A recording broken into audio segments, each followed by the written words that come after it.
Hello students, कैसे हो आप सब। आई होप आप सब अच्छे होंगे।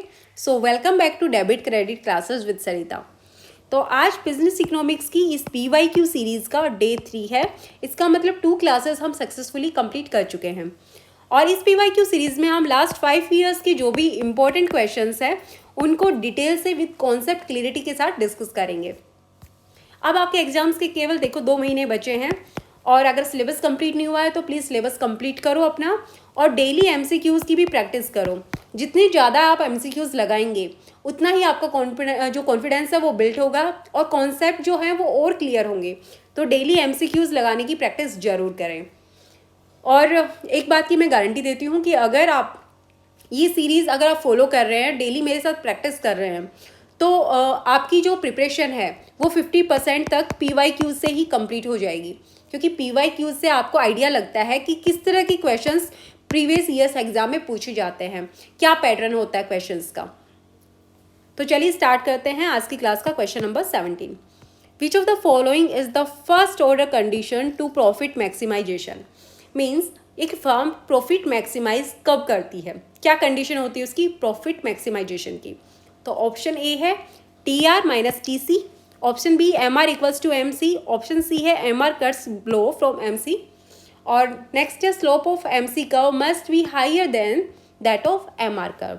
तो इसका राइट आंसर हो जाएगा option number B, MR equals to MC। क्यों होगा, देखो हम जब डायग्राम बनाते हैं MR, तो MR नेगेटिव स्लोप होता है, ऊपर से नीचे गिरते हुए आता है और जो MC कर्व है वो नीचे से ऊपर उठते हुए होता है ऐसे। तो जिस पॉइंट पे MR और MC बराबर होंगे तो आपका प्रॉफिट मैक्सिमाइजेशन का पॉइंट होगा। नेक्स्ट क्वेश्चन है the cross elasticity of demand between the complementary products is. तो जो कॉम्प्लीमेंट्री प्रोडक्ट्स होते हैं उनके बीच की क्रॉस इलास्टिसिटी ऑफ डिमांड कैसी होती है। तो सबसे पहले हम समझेंगे कॉम्प्लीमेंट्री प्रोडक्ट्स क्या होते हैं। तो ये वो प्रोडक्ट हैं जो एक दूसरे को मिलके पूरा करते हैं, जैसे T plus sugar, car plus petrol या मोबाइल प्लस चार्जर। ये एक दूसरे को मिलके पूरा करते हैं। अगर आपके पास चार्जर है पर मोबाइल नहीं तो चार्जर का कोई यूज़ है, कोई यूज़ नहीं है। इसी तरह आपके पास कार है, पेट्रोल नहीं है तो कार का भी कोई यूज़ नहीं है। तो ये होते हैं एक दूसरे को मिलके पूरा करते हैं, ये पूरक होते हैं एक दूसरे के, कॉम्प्लीमेंट्री। तो इनको बोलते हैं कॉम्प्लीमेंट्री प्रोडक्ट्स। तो देखो ये जो कॉम्प्लीमेंट्री प्रोडक्ट्स होते हैं, अगर इसमें एक की प्राइस बढ़ जाती है दूसरी की डिमांड जो है वो ऑटोमेटिकली कम हो जाएगी। मतलब अगर कार की प्राइस हाई हो जाए तो जो पेट्रोल है उसकी डिमांड कम हो जाएगी। क्यों कम हो जाएगी, क्योंकि कार की प्राइस हाई होने की वजह से जो कार को लोग कम खरीदेंगे, कम परचेज करेंगे। तो जैसे कार की प्राइस बढ़ने से कार की डिमांड कम होगी, वैसे ही पेट्रोल की भी डिमांड कम हो जाएगी। तो एक प्रोडक्ट का जो प्राइस बढ़ाने से दूसरे की डिमांड पे नेगेटिव इम्पैक्ट आता है। तो इन दोनों की जो डिमांड है वो इन्वर्स रिलेशन होता है, उल्टा रिलेशन, मीन्स नेगेटिव रिलेशन। तो इसका राइट आंसर ऑप्शन सी हो जाएगा। नेक्स्ट क्वेश्चन है for a decline in price total revenue declines if the demand of the product is. तो क्वेश्चन में आपसे पूछा है कि अगर किसी प्रोडक्ट की प्राइस कम हो जाती है तो उसकी टोटल रिवेन्यू भी कम हो जाएगी। तो ये किस तरह के प्रोडक्ट में होता है, किस तरह की, इलास्टिक होता है, इन इलास्टिक, यूनिटरी, किस में होता है ये। तो सबसे पहले हम देखेंगे कि टोटल रिवेन्यू क्या होता है। तो टोटल रिवेन्यू होता है प्राइस मल्टीप्लाई बाय क्वांटिटी। ठीक है। तो अगर जो इन इलास्टिक डिमांड होती है, इसका राइट आंसर ऑप्शन ए हो जाएगा, इन इलास्टिक। तो इन इलास्टिक डिमांड में जो प्राइस डिक्रीज होगी, कम होगी, तो क्वांटिटी केवल थोड़ी सी इंक्रीज होगी, उसके प्रोपोर्शन में थोड़ी सी। जैसे जो प्राइस का जो लॉस है वो तो ज़्यादा हो जाएगा लेकिन क्वांटिटी गेन कम होगा।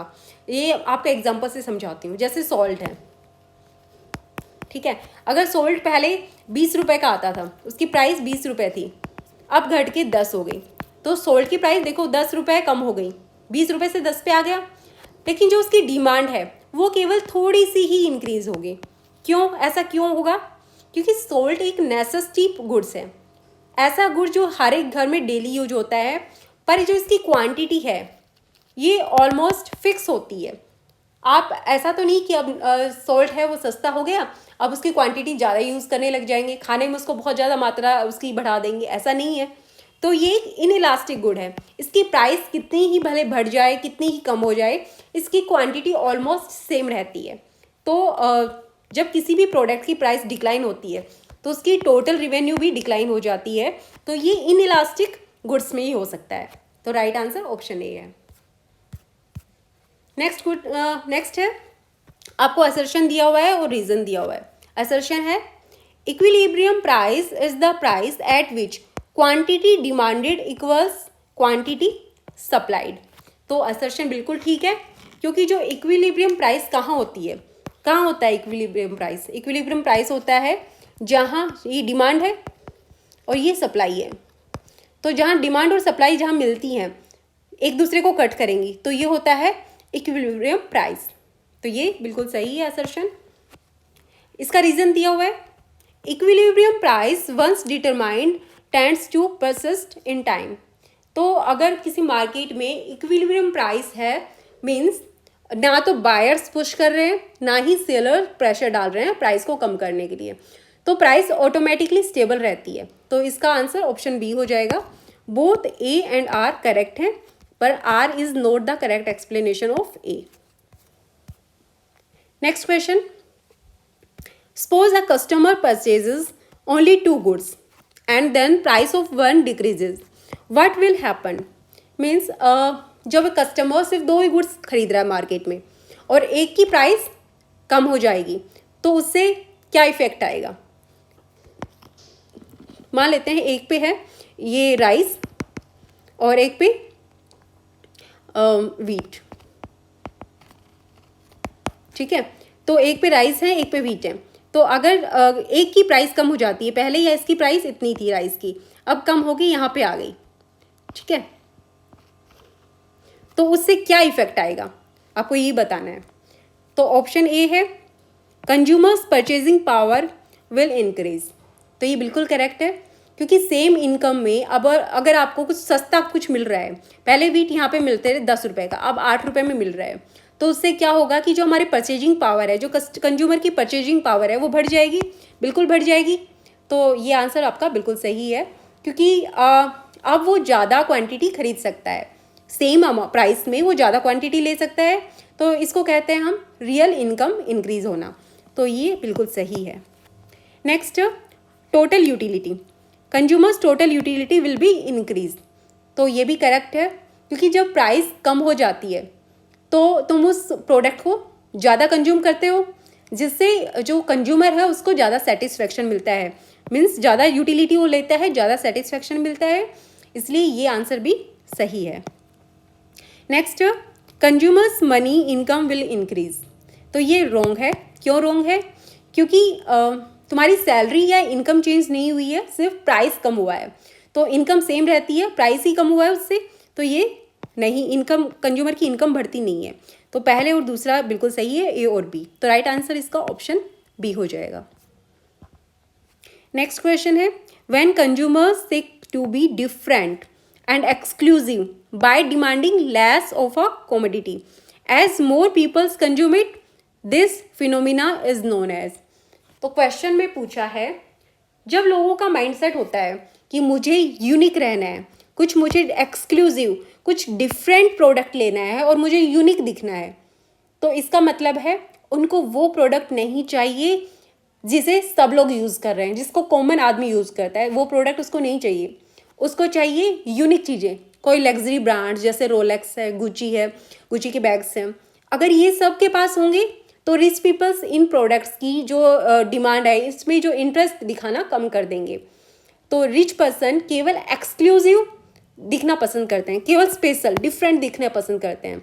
तो इसका राइट आंसर हो जाएगा ऑप्शन बी, स्नोब इफेक्ट। तो स्नोब इफेक्ट क्या कहता है? स्नोब इफेक्ट कहता है कि जो रिच पर्सन होते हैं, रिच पर्सन का माइंडसेट होता है केवल एक्सक्लूसिव चीज़ें खरीदना। अगर कोई प्रोडक्ट है, जैसे रोलेक्स है, अब रोलेक्स केवल अमीर आदमी खरीद सकता है। अगर इसका प्राइस रोलेक्स का कम हो जाए और इसको आम आदमी खरीदने लग जाए, तो क्या जो रिच पीपल हैं उसको वो खरीदेंगे रोलेक्स? नहीं, उसका इंटरेस्ट उनमें से कम हो जाएगा कि ये तो सब पहन रहे हैं, ये तो एक्सक्लूसिव नहीं है, उनको तो एक्सक्लूसिव प्रोडक्ट चाहिए होता है। तो राइट आंसर इसका ऑप्शन भी हो जाएगा snobby effect. Next question, which of the following is or holds true to successfully practice price discrimination. तो क्वेश्चन में आपसे पूछा है कि कौन सी कंडीशन जरूरी है प्राइस डिस्क्रिमिनेशन के लिए, जिससे सक्सेसफुली हम प्राइस डिस्क्रिमिनेशन चार्ज कर सकें। प्राइस डिस्क्रिमिनेशन क्या होता है? प्राइस डिस्क्रिमिनेशन होता है कि अलग अलग कंज्यूमर से अलग अलग प्राइसेस चार्ज करना, प्राइस का डिस्क्रिमिनेट करते हैं वो। जैसे रियल लाइफ एग्जांपल से समझते हैं, जैसे एयरलाइन है, तो एयरलाइन जो अपनी टिकट्स हैं वो डिफरेंट प्राइस पे देती है, जैसे स्टूडेंट्स को अलग देती है, बिजनेस क्लास को अलग, लास्ट मिनट जो बुकिंग करता है उनकी प्राइस बिल्कुल अलग होती है, वो महंगी होती हैं। तो इसी को कहते हैं प्राइस डिस्क्रिमिनेशन, अलग अलग प्राइसेस चार्ज करना। तो जो एयरलाइन है, एयरलाइन के पास कैसे वो मार्केट में कैसे प्राइस डिस्क्रिमिनेशन कैसे चार्ज कर रहा है, तो उसके पास जो मार्केट की जो पावर है वो एयरलाइंस के पास है, वो होल्ड करती है मार्केट की पावर, और उसकी जो टिकट्स हैं उसको कोई रीसेल नहीं कर सकता, रीसेल पॉसिबल नहीं है। ठीक है, तो ये रीज़न है कि एयरलाइन प्राइस डिस्क्रिमिनेशन चार्ज करता है, हर एक कैटेगरी से अलग प्राइस लेता है। ठीक है, तो चलिए ऑप्शन ए है point, the firm must be a pure monopoly. तो फर्म को प्योर मोनोपोली होना जरूरी है प्राइस डिस्क्रिमिनेशन चार्ज करने के लिए? नहीं, ये बिल्कुल भी नहीं, ये पॉइंट बिल्कुल रॉन्ग है, क्योंकि फर्म के पास केवल प्राइस का कंट्रोल होना चाहिए, यानी मार्केट की पावर होनी चाहिए, ज़रूरी नहीं कि वो मोनोपोली ही हो। ठीक है, तो ये पॉइंट गलत हो जाएगा। Next, firm must possess market power. तो फर्म के पास मार्केट पावर होनी चाहिए, बिल्कुल होनी चाहिए। जब फर्म के पास मार्केट पावर होगी तभी तो वो फर्म प्राइस डिसाइड कर सकती हैं, कि प्राइस सेट कर सकती हैं कि डिफरेंट कस्टमर्स से क्या डिफरेंट प्राइस चार्ज करें। तो जो फर्म के पास मार्केट की पावर होनी चाहिए प्राइस डिस्क्रिमिनेशन के लिए। Next, it must be difficult for consumers in the market to sell to the consumers in the other market. मतलब रीसेल, तो रीसेल डिफ़िकल्ट होना चाहिए, बिल्कुल होना चाहिए रीसेल डिफ़िकल्ट। रीसेल जैसे कोई एजेंट खरीद के भी किसी और को सेल कर रहा है, तो वो नहीं होना चाहिए, क्योंकि अगर रीसेल इजी हो गया तो लोग क्या करेंगे, चीप मार्केट से खरीदेंगे, सस्ते मार्केट से खरीदेंगे टिकट्स को, और जो महंगे मार्केट्स हैं उनमें बेचेंगे, और इसको कहते हैं हम आर्बिट्रेज। इसलिए रीसेल रोकना जरूरी है। ठीक है, तो राइट आंसर हो जाएगा आपका बी और सी। नेक्स्ट क्वेश्चन है, for a decline in price total revenue increase if the demand is. तो पीछे हम क्वेश्चन में पढ़ा था कि प्राइस कम हो रही है तो टोटल रेवेन्यू भी कम हो रही है, और वो कहाँ पे हो रहा था, इनइलास्टिक में। जैसे नमक का हमने दिया था एग्जांपल कि नमक की प्राइस अगर कोई कम कर दे, बहुत कम कर दे, तो उसकी क्वांटिटी बढ़ थोड़ी जाएगी, डिमांड उसकी बढ़ जाएगी? नहीं बढ़ती। लेकिन इसमें कह रहा है कि प्राइस अगर किसी ने कम की तो टोटल रेवेन्यू उसकी बढ़ जाएगी। ठीक है, तो ये कौन सी डिमांड में होता है? तो ये होता है इलास्टिक। इलास्टिक डिमांड क्या होती है? इलास्टिक डिमांड वो होती है जैसे लग्जरी गुड्स होते हैं, सपोज करते हैं एक जैसे क्लोथ्स, सबसे अच्छा एग्जांपल इसका क्लोथ्स का है। जैसे क्लोथ्स की डिमांड है वो इलास्टिक होती है। कैसे? अगर कोई प्राइस थोड़ी सी भी कम कर दे, क्लोथ्स की थोड़ी सी प्राइस को अगर गिरावट आता है, तो लोग क्या करते हैं, उसको ज़्यादा खरीदना शुरू कर देते हैं, क्योंकि लोग बड़ा शौक रखते हैं कपड़े पहनने का, अच्छे अच्छे नए नए क्लोथ्स पहनने का। तो क्वांटिटी में जैसे थोड़ा सा भी अगर प्राइस थोड़ा सा भी कम हो रहा है तो जो डिमांड है वो बहुत ज़्यादा इंक्रीज हो जाएगी, जिससे उसकी टोटल रिवेन्यू इंक्रीज होगी। तो इसका राइट आंसर ऑप्शन ए हो जाएगा, इलास्टिक। तो लास्ट क्वेश्चन आज का, the cross price elasticity of demand for substitute commodities. तो जो सब्सटीट्यूट गुड्स होते हैं, सब्सटीट्यूट गुड्स कौन से होते हैं? सब्सटीट्यूट गुड्स वो होते हैं जो एक दूसरे की जगह पे यूज किए जा सकते हैं। जैसे कोई जो चाय पीने वाला है वो कॉफ़ी भी पी सकता है। ठीक है, चाय की जगह कॉफ़ी यूज़ कर सकते हैं। जो पेप्सी होती है, पेप्सी की जगह हम कोक पी सकते हैं। और जैसे बटर की जगह हम जैम यूज़ कर सकते हैं। तो ये होते हैं सब्सटीट्यूट, मतलब एक दूसरे की जगह पे यूज़ होने वाले गुड्स। तो अगर किसी एक की प्राइस बढ़ जाए, मान लेते हैं कि टी की प्राइस बढ़ गई, तो टी की प्राइस बढ़ जाएगी तो क्या करेंगे लोग, कॉफ़ी की डिमांड शुरू कर देंगे, टी का यूज़ कम करेंगे और कॉफ़ी का डिमांड ज़्यादा कर देंगे, क्योंकि कॉफ़ी पहले वाली प्राइस पे है। तो इसको बोलते हैं हम सब्स्टिट्यूट इफेक्ट। क्रॉस इलास्टिसिटी क्या होती है इसकी, पॉजिटिव होती है। जैसे किसी एक की प्राइस बढ़ती है तो दूसरे की डिमांड ऑटोमेटिकली बढ़ जाती है, मीन्स सेम डायरेक्शन में होता है इसका, जो क्रॉस इलास्टिसिटी सेम डायरेक्शन में होती है, पॉजिटिव होती है। ठीक है, तो आज के लिए इतना ही, बाकी हम नेक्स्ट क्लास में कंटिन्यू करेंगे। तो अगर वीडियो पसंद आई है तो लाइक ज़रूर करें, और जिसने चैनल अभी तक सब्सक्राइब नहीं करे तो चैनल को भी सब्सक्राइब कर लें। Thank you.